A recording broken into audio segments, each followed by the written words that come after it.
make or break deal. There's a break deal there. Fielder was rushing in. That's out. Well caught at mid-on.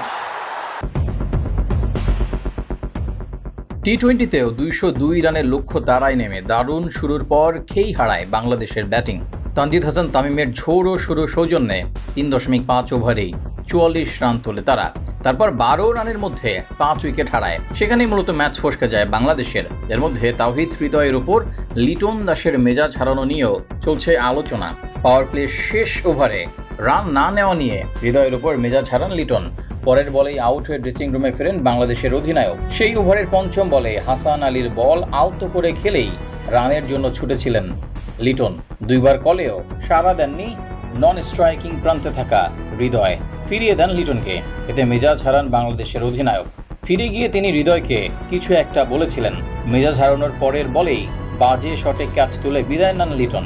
তারপর হৃদয়, জাকের আলী, অনিকরা একে একে বিদায় নিলে পথ হারায় বাংলাদেশ। তবে লিটনের মেজাজ হারানোর ব্যাপারটি নিয়ে ধারাভাষ্য কক্ষে আলোচনা করছিলেন রমিজ রাজা ও আমির সোহেল। রমিজ বলছিলেন, লিটন তো রেগেমেগে আগুন। সোহেল জবাবে বলছিলেন, এটা তো সিঙ্গেল হয় না, হৃদয় ঠিক কাজই করেছেন। ম্যাচ শেষে পুরস্কার বিতরণীর সময়ও লিটনের কাছে মেজাজ হারানো প্রসঙ্গে জানতে চান রমিজ, আপনারা আউট নিয়ে কি বলবেন? একটা সিঙ্গেল না নেওয়ায় উত্তেজিত হওয়ার পরই আউট হয়ে গেলেন।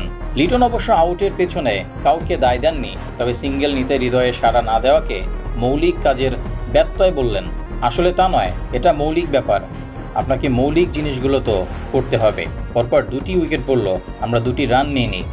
দায় দিচ্ছি না, তবে মৌলিক বিষয়ে মনোযোগ দিতে হবে।